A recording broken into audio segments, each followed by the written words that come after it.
inminente. A war appeared imminent.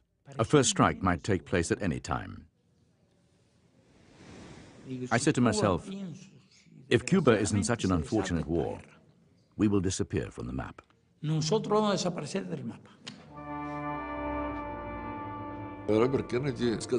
Robert Kennedy came to me and said, Mr. Ambassador, the situation is very tense. Your missiles have just shot down our plane. Our generals demand that we retaliate. If we start bombing, you will fight back. What can we do? It was a perfectly beautiful night, as fall nights are in Washington. I walked out of the President's Oval Office, and as I walked out, I thought I might never live to see another Saturday night.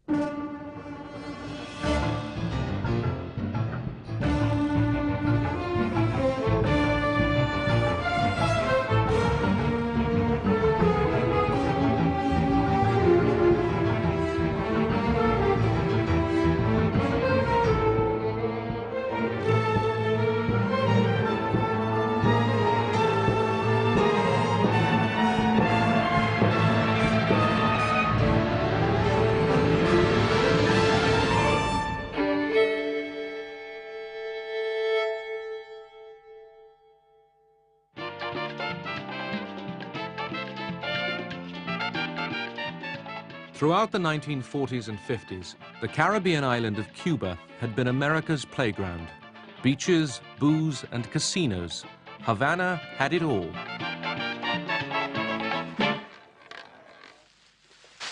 Cuba's land and industry were owned almost entirely by American corporations. We consider part of the United States practically, just a wonderful little country over there that was of no danger to anybody. As a matter of fact, was a rather important economic asset to the United States. Cuba's leader, Fulgencio Batista, was a brutal dictator.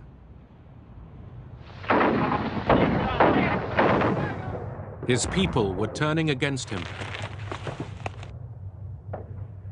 After years of guerrilla fighting in the mountains, a charismatic 33-year-old lawyer, Fidel Castro, entered Havana on the 8th of January 1959.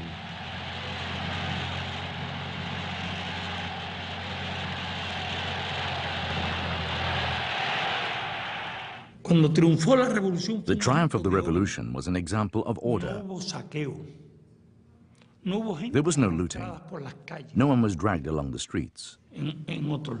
There were no murders, no crimes. There was perfect order. In this perfect order, over 500 members of the former regime were accused of crimes against the people, tried and executed.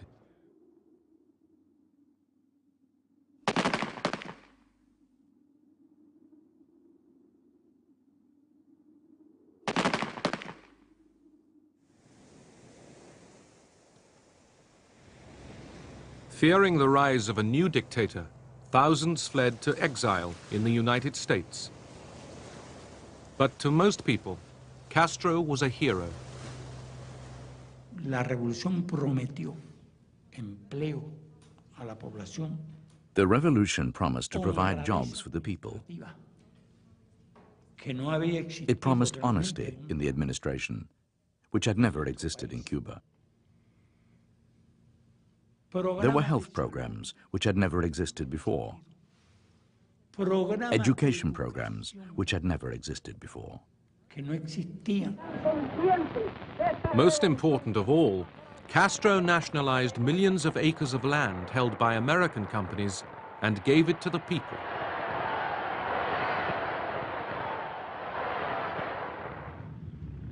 Eager to tell the world of his revolution, Castro flew to New York to speak at the United Nations. President Eisenhower was too busy to see him. But Nikita Khrushchev, the Soviet leader, was delighted to embrace a new revolutionary and offered him economic assistance. Cuba decided to buy oil from the Soviet Union, which would be cheaper.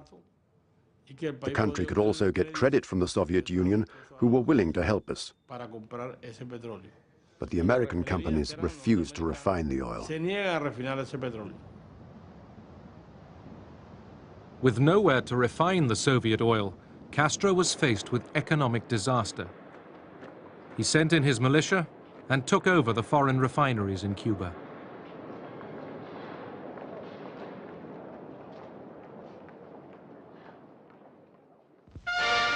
America's retaliation was swift. At his White House press conference, President Eisenhower announces that Cuba's assigned share of the United States sugar market has been cut by 95% in reply to what I call Fidel Castro's deliberate policy of hostility. As tension mounted, Castro nationalized a further $1 billion worth of American investments. An irate President Eisenhower declared a complete trade embargo and ordered the CIA to recruit Cuban exiles. They would be trained to destroy Castro's regime. Government agencies of the United States began training people to bomb Cuba and to burn the sugarcane fields. They used small planes with incendiary devices to set fire to the fields. It was very serious. This was the only wealth we had.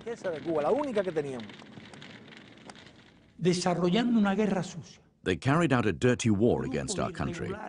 Guerrilla units were active in every province, even in Havana.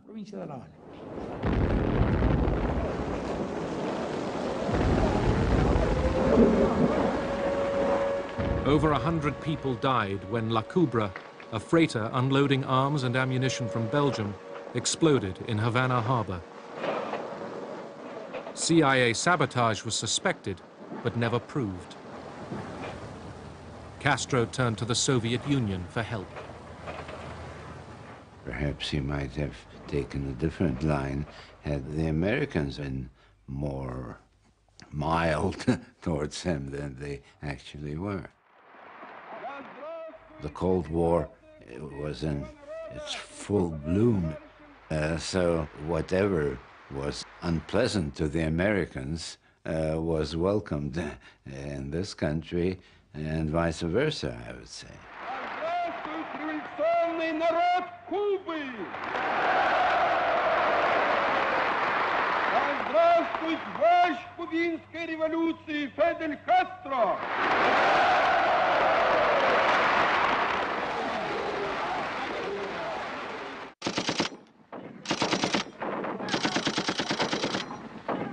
At a secret base in the Guatemalan jungle, American CIA agents had been training Cuban exiles to invade Cuba. This, they thought, would be the impetus for the Cuban people to rise up and overthrow Castro. The plan was presented to the new president, John F. Kennedy. Kennedy felt that a plan that he had inherited, under which a band of Cuban exiles were to liberate their own country, was one he could hardly turn his back on. Surely the United States should help get rid of a communist dictatorship in our hemisphere. The CIA badly misled the new president, promising him an easy victory and an end to the Cuban problem. Kennedy agreed to the invasion, but demanded crucial changes to hide America's involvement. Just 3 days before the planned invasion, Kennedy denied any possibility of American intervention. There will not be, under any conditions, be an intervention in Cuba by United States Armed Forces. And this government will do everything it possibly can, and I think it can meet its responsibilities to make sure that there are no Americans involved in any actions inside Cuba. As Kennedy spoke, the invasion force was gathering. An advance wave of American bombers planned to destroy Castro's air force on the ground. The president, worried that this might reveal Washington's role, ordered the operation scaled down. On April the 15th, 1961, just 6 American bombers disguised in the colors of the Cuban Air Force, took off from Nicaragua for a crucial attack on Cuban airfields.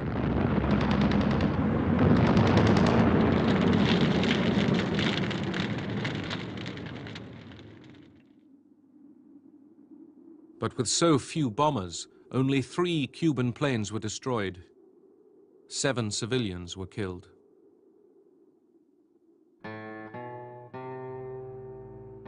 As they buried those who had died, Castro, seeking Soviet support, finally declared that the revolution was socialist.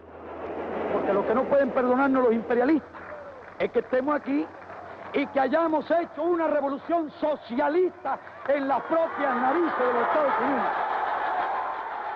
Continuamos preparando. Resistir nada. We prepared ourselves to resist an invasion against all the forces we knew the Americans had at their disposal. The following day, just 1,500 exiles, equipped with American arms and ammunition, arrived at the Bay of Pigs, 125 miles to the south of Havana. Éramos los hombres más felices del mundo. We were the happiest men in the world because we had the opportunity to return to Cuba, our homeland, to fight to rescue freedom and democracy so that our country could be for all Cubans. American planes were to protect the invasion force as they hit the beach. But Kennedy, now faced with international condemnation for the initial bombing, cancelled the air support.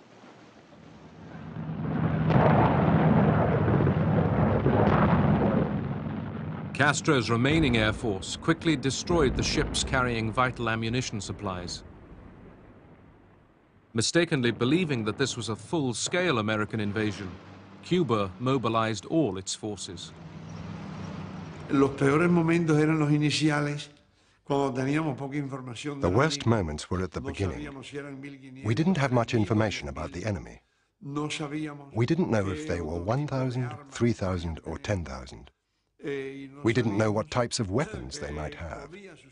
We didn't know if this was a total invasion. Si podía provocarse una invasión.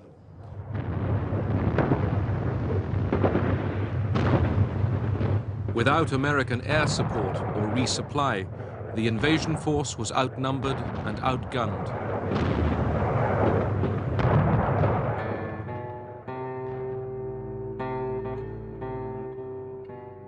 Within 72 hours, the invaders were either captured or dead. Yo no me di cuenta de que esta misión ya estaba resultando imposible. I did not realize that the mission was impossible until the last day, almost at the end. We trusted in our allies.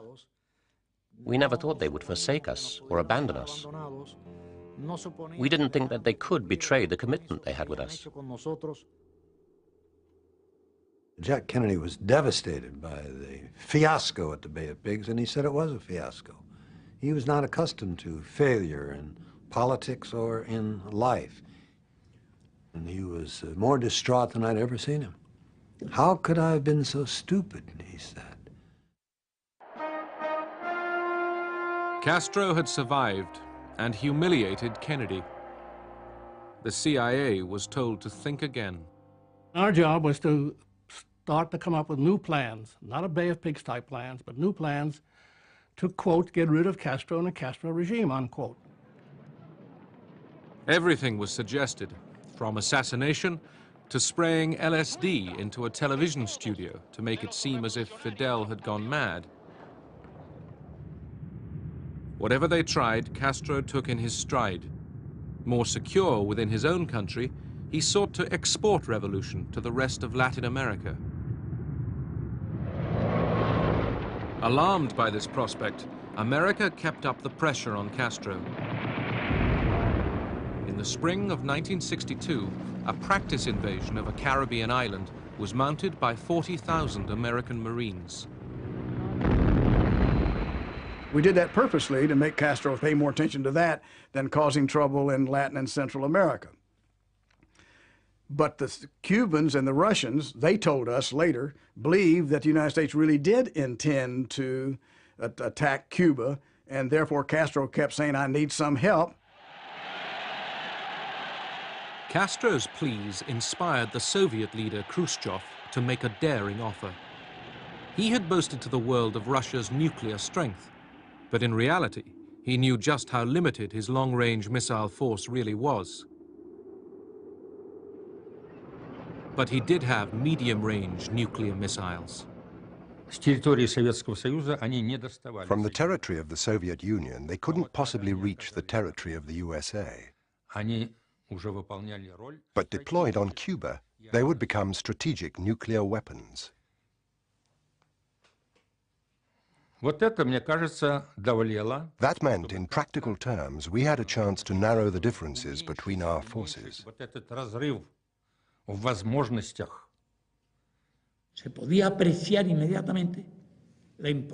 I immediately appreciated the strategic importance of the presence of those missiles in Cuba.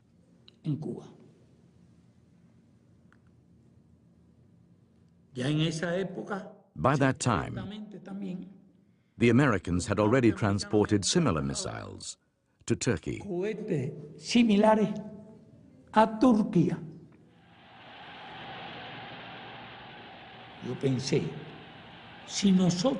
I thought, if we expected the Soviets to fight on our behalf, to run risks for us, and even involve themselves in a war for our sake,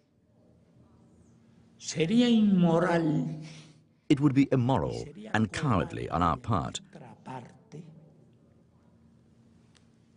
to refuse to accept the presence of those missiles here. In July 1962, under the nose of the Americans, the first of 150 Soviet ships, loaded with heavily disguised nuclear missiles and over 40,000 troops, sailed for Cuba. The Americans just didn't notice that we managed to deliver not one, but 43,000 people there, plus the equipment, weapons, and everything necessary for the installation work. We put all the cars, trucks, and tractors on the top. All the military equipment was hidden under the decks.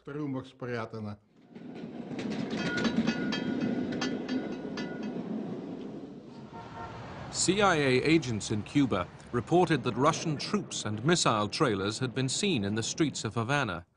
Washington dismissed the reports as rumor.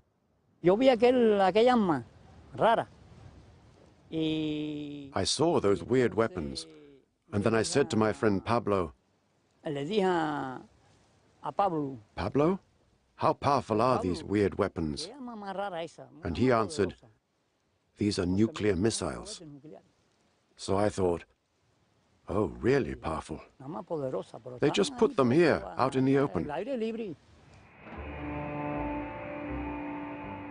But the CIA had noticed the increase in Soviet ships heading for Cuba. On October the 14th, a U-2 spy plane was ordered to fly across the island to try to discover what was going on.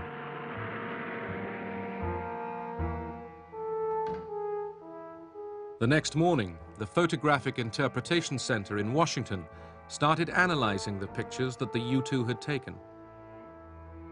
We're looking at the photography, and we spot objects that are foreign to the environment. And we kept looking, and we said, this is an SS-4 ballistic missile site. So working with the photo interpreters, we became convinced that this was it.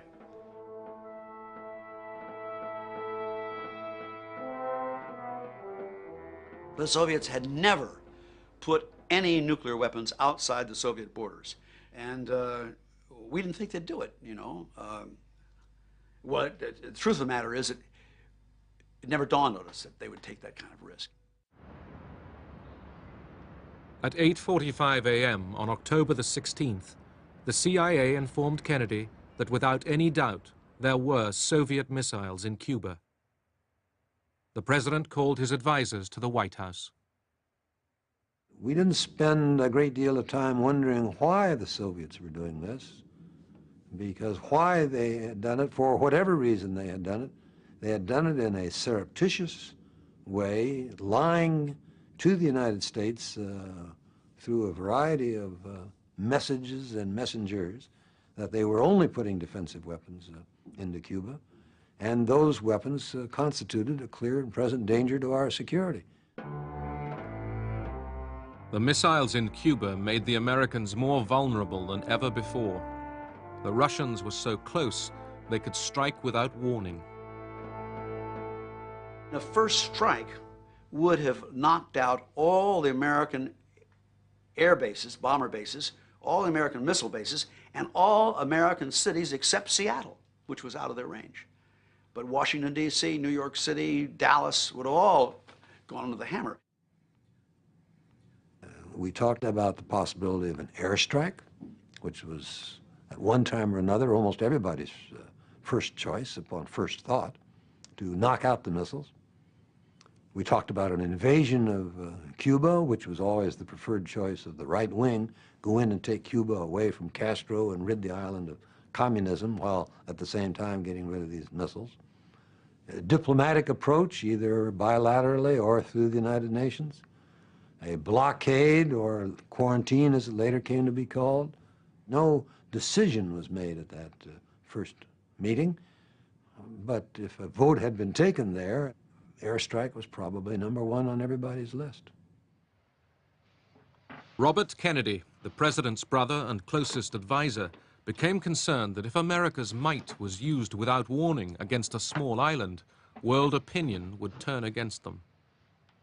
Robert Kennedy, rightfully in my opinion, drew the analogy that it would be regarded by the world as a bombing of Cuba, of bases in Cuba, comparable to the bombing of Pearl Harbor by the Japanese in 1941.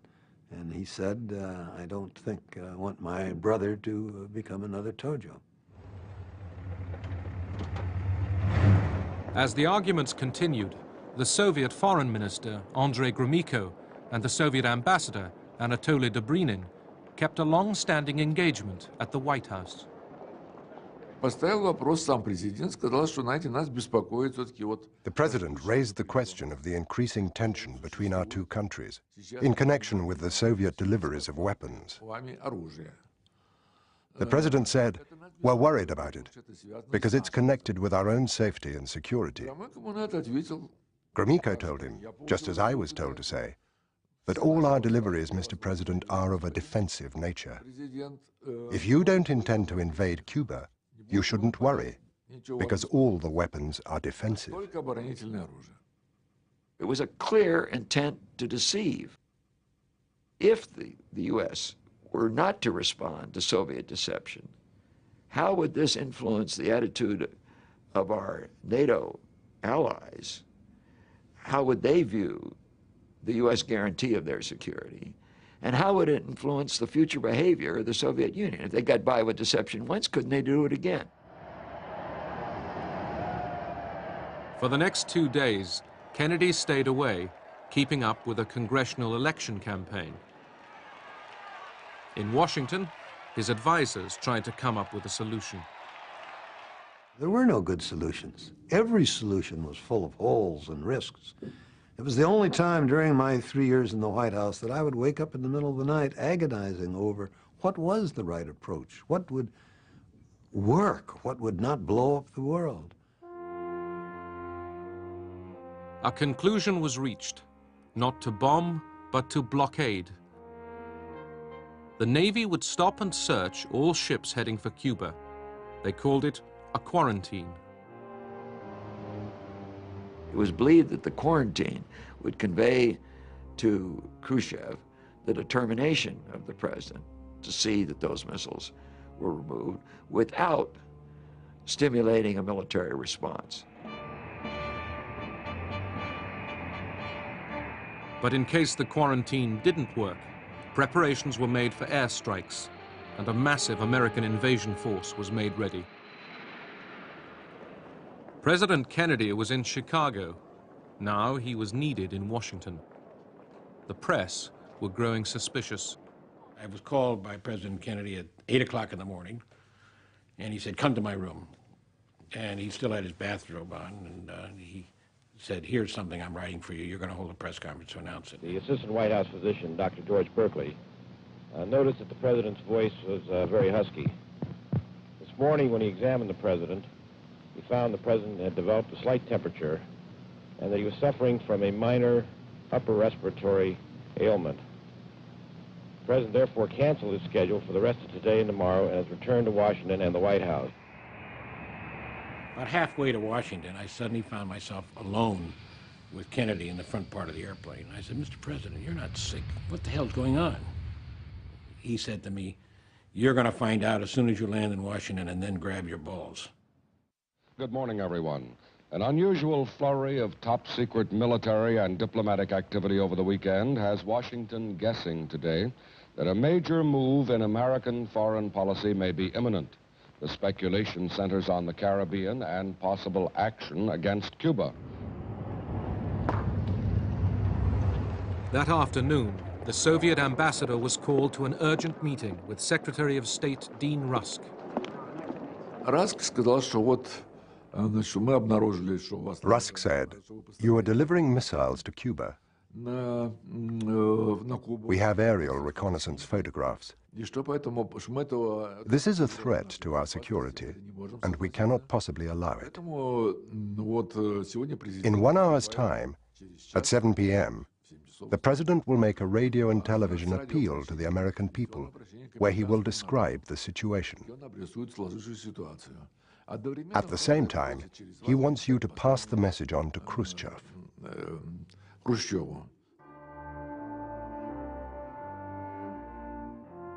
At 7 o'clock, Kennedy announced to the world for the first time the discovery of Soviet missiles in Cuba, and that a blockade was now in force. The purpose of these bases can be none other than to provide a nuclear strike capability against the Western Hemisphere. To halt this offensive buildup, a strict quarantine on all offensive military equipment under shipment to Cuba is being initiated. All ships of any kind bound for Cuba, from whatever nation or port, where they're found to contain cargoes of offensive weapons, be turned back. I call upon Chairman Khrushchev to halt and eliminate this clandestine, reckless, and provocative threat to world peace and to stable relations between our two nations.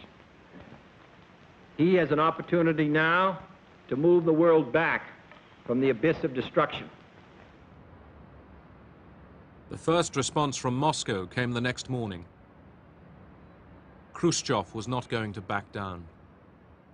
Kennedy spoke about quarantine, and that sounded as something not very precise, perhaps not a blockade as it actually was. So the first reactions were pretty tough from the Soviet side. Denouncing the United States arms quarantine against Cuba as a step toward world thermonuclear war, the Soviet Union today ordered its armed forces into a state of combat readiness, and forces of the Warsaw Pact, the communist counterpart of the North Atlantic Treaty Organization, immediately followed suit. As the superpowers prepared for conflict, Cuba announced a combat alarm. Over 250,000 people stood by to repel an American invasion. We felt the danger.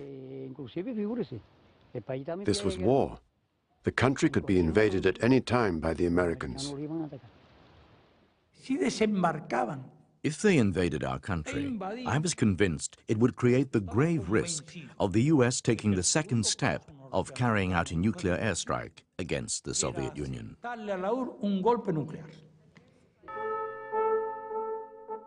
The American fleet now encircled Cuba. The Soviet ships stayed on course. With confrontation imminent, Kennedy wanted direct contact with Moscow. He sent his brother Robert to meet in secret with the Soviet ambassador. He said, "Did your government instruct the captains to turn the ships back home because Kennedy introduced the quarantine?" I said, "No, our captains have no such orders. And as far as I'm aware, they are instructed to go on to Cuba."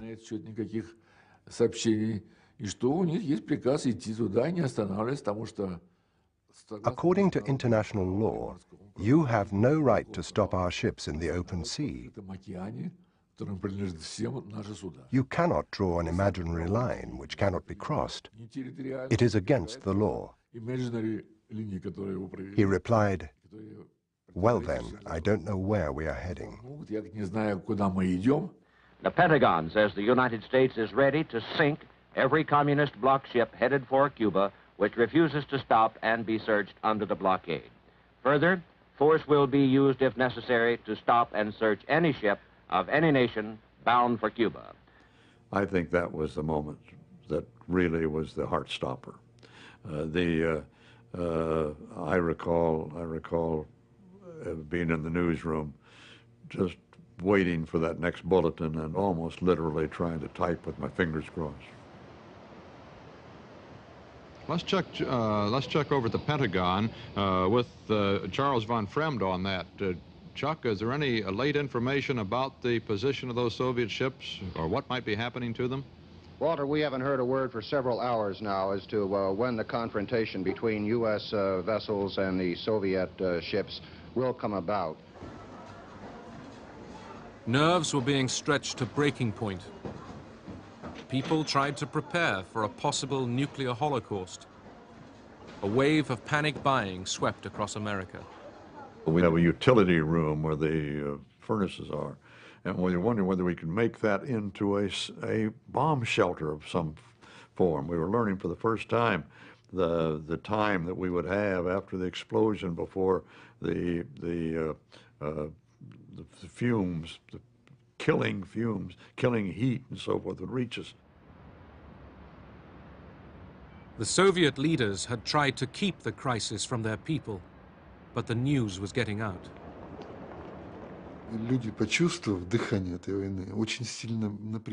The people felt the breath of war and were tense. I remember my parents felt doomed. They understood that war would not be like it was before, that it would be a war with atomic bombs. This is a special report from CBS News. At its beginning, this day looked as though it might be one of armed conflict between Soviet vessels and American warships on the sea lanes leading to Cuba.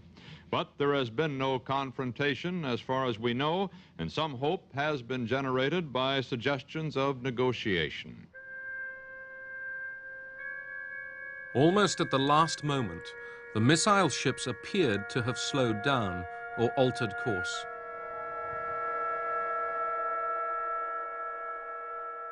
That evening, as Kennedy dined with friends at the White House, a toast was proposed to celebrate.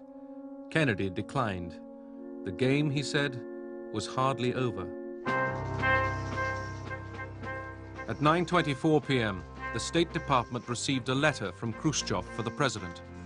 Khrushchev rejected all of Kennedy's demands. The missiles already in Cuba were being prepared for action.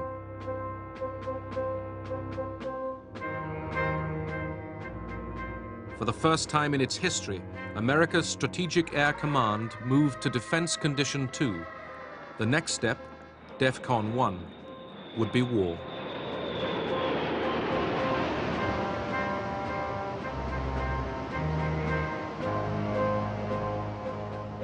Just after dawn on the morning of the 25th, Kennedy ordered the interception of the Bucharest, a ship carrying Soviet oil. He knew there was no possibility of an oil tanker carrying missiles, but it was a signal to Khrushchev that he was deadly serious.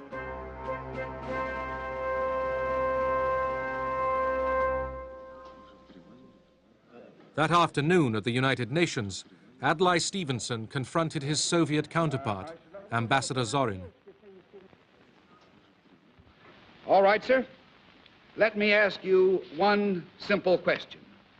Do you, Ambassador Zorin, deny that the USSR has placed and is placing medium and intermediate range missiles and sights in Cuba? Yes or no? Don't wait for the translation, yes or no?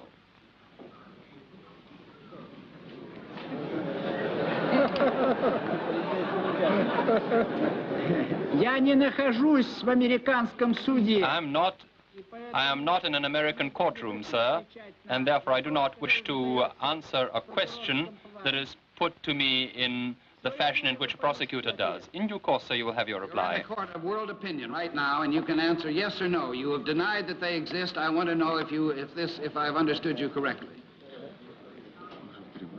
As the Soviet ambassador prevaricated, the U-2 photographs were brought into the meeting for the world to see. With work continuing on the missile sites in Cuba, the buildup of U.S. invasion forces in Florida increased. The Americans prepared for conventional combat. They were unaware that the Soviet forces were equipped with short-range tactical missiles tipped with atomic warheads, ready to annihilate any invader. If they'd started an invasion using the Marines or the airborne forces, the losses would have been enormous. We would have fought to the last soldier, the last bullet. There was nowhere to retreat to. On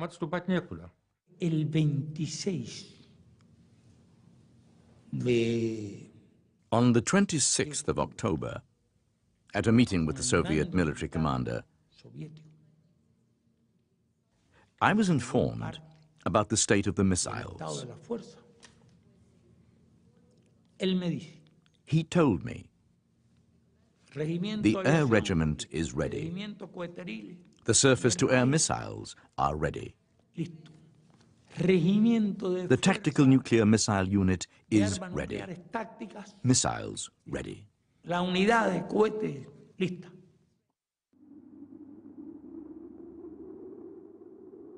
On October the 26th, with tension increasing, Kennedy received a telegram from Khrushchev.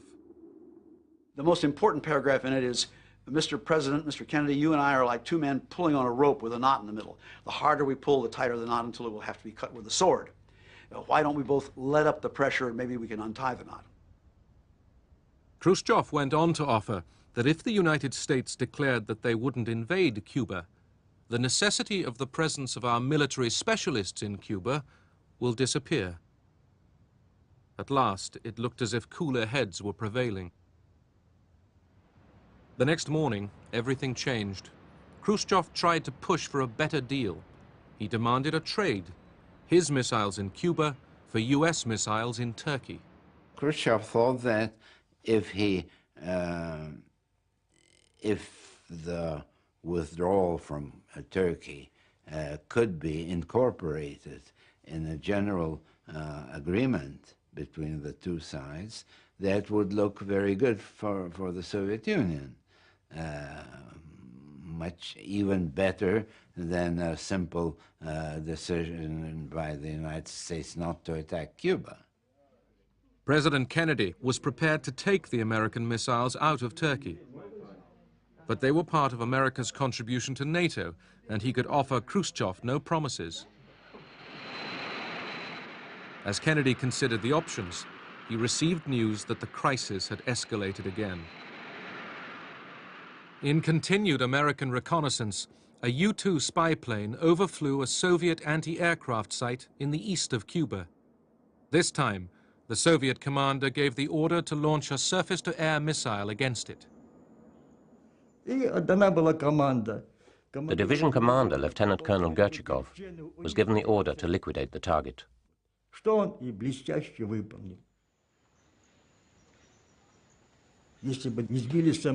If we hadn't shot down the plane which had photographed all of our bases, it would have enabled the enemy to destroy us. That would have meant we had not fulfilled our mission. We would have betrayed our motherland.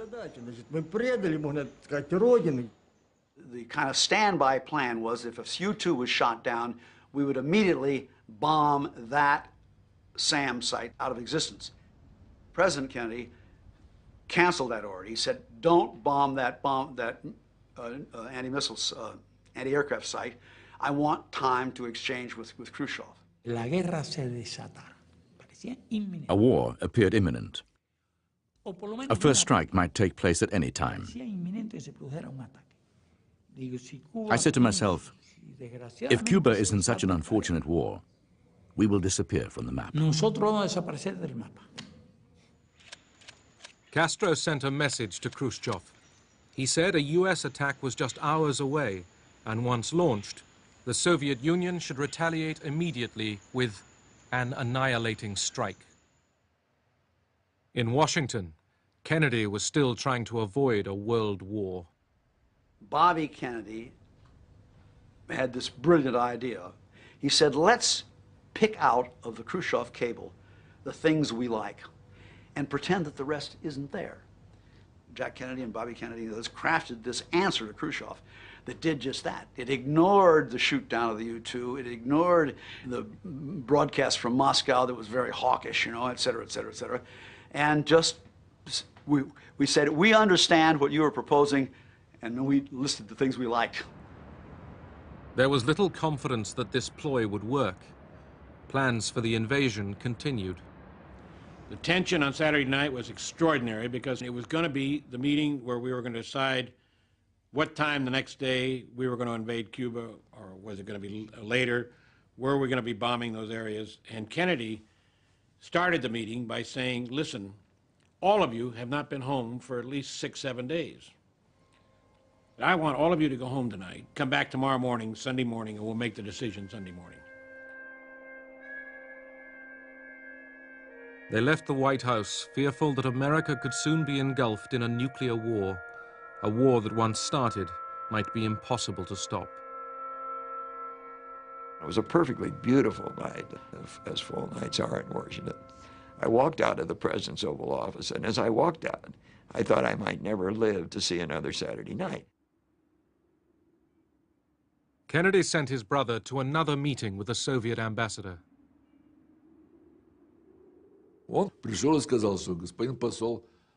He came to me and said, the situation is very tense. Your missiles have just shot down our plane. Our generals demand that we fight back. If we start bombing, you will start to fight back. What can we do? I said, what about Turkey? He thought for a while and said, you know, if that's the only condition which prevents us from striking a deal, then I'm authorized by the President to say that we agree to it. We could not take them out under threat. We could not take them out unilaterally because they were NATO bases. But he had our assurance that they would be gone, provided it was not done on a quid pro quo basis, and therefore the Russians could not talk about it. And that was, I would say, the last thing that led to the decision to accept Kennedy's terms, that he would be willing to guarantee that there would be no attack on Cuba, but that the Soviet Union should withdraw all offensive weapons from Cuba. Khrushchev, fearing that this might be the last chance to escape war, rushed a message accepting Kennedy's terms to Radio Moscow. It was broadcast to the world. The Soviet government has ordered the dismantling of weapons in Cuba, as well as their crating and return to the Soviet Union. Radio Moscow at 9 o'clock this morning. Mr. Khrushchev crating up his missiles and shipping them home. The first news I heard on Sunday morning when I woke up was this broadcast from Khrushchev over the open air that Soviet missiles were to be withdrawn under inspection and the crisis was over. I could hardly believe my ears. This is the day we have every reason to believe when the world came out from under the most terrible threat of nuclear holocaust since the end of World War II. Nosotros realmente nos sentimos indignados. We were irate. How did we learn about this? Through the radio, on the morning of the 28th. They broadcast that an agreement had been reached between the Soviet Union and the United States, that Kennedy was offering Khrushchev a guarantee. It really was a disgraceful agreement. It never crossed my mind they would do anything like this. The whole world was under the impression that Khrushchev had lost because he'd given in to the pressure of a strong president, that he'd taken everything out of Cuba but got nothing in return. No one knew about the agreement regarding the missiles in Turkey. If you ask who won or who lost, I'd say neither Kennedy nor Khrushchev. Under close American surveillance, Soviet ships took the missiles back home. There is no question that if it hadn't been solved, we had invaded Cuba, we would have been in a nuclear war. And the number of people who would have been killed around the world in that nuclear war would have been absolutely disastrous. That was the biggest crisis of the 20th century. And the fact that Kennedy solved it with Khrushchev is absolutely important, because then we were moving into a totally different world.